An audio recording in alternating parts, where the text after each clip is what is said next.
جب مسجد نبوی کی توسیع ہو رہی تھی، موجودہ مسجد نبوی بن رہی تھی، تو اس وقت ہم یہ سوچتے تھے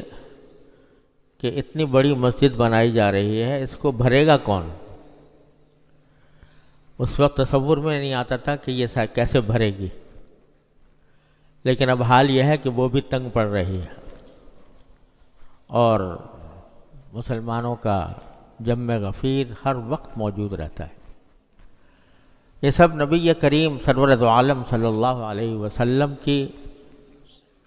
کہ عشق و محبت جو ایک مسلمان کے ایمان کا جز ہے، اس کا نتیجہ ہے کہ الحمدللہ اتنی بڑی تعداد میں لوگ وہاں پر پہنچ رہے ہیں۔ پہنچ تو رہے ہیں، ہم جیسے ناکارہ بھی پہنچ جاتے ہیں، اور حقیقت تو یہ ہے کہ سرکار دو عالم صلی اللہ علیہ وسلم کے بارگاہ میں حاضر ہوتے ہوئے اپنا منہ دکھاتے ہوئے بھی شرم معلوم ہوتی کہ اس سید الاولین والآخرین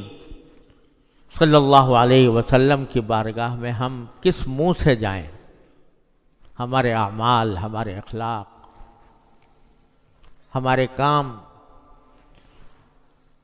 جو سنت کے مطابق ہونے چاہیے تھے،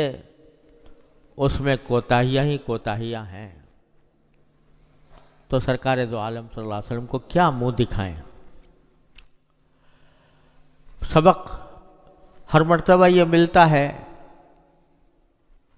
اللہ تعالیٰ اس پر عمل کی بھی توفیق عطا فرمائے کہ سرور دو عالم صلی اللہ علیہ وسلم کی محبت کا اصل تقاضا اور اس کا اصل مظہر اتباع سنت ہے۔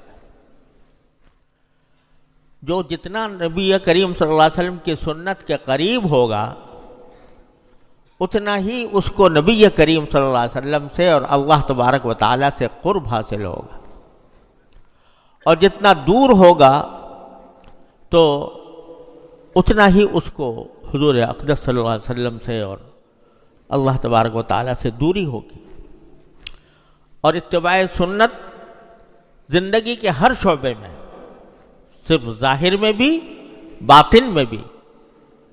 عبادات میں بھی، معاملات میں بھی، معاشرت میں بھی، اخلاق میں بھی، ہر چیز میں نبی کریم سرور دو عالم صلی اللہ علیہ وسلم کی سنت کا اتباع، یہ ہے اصل چیز۔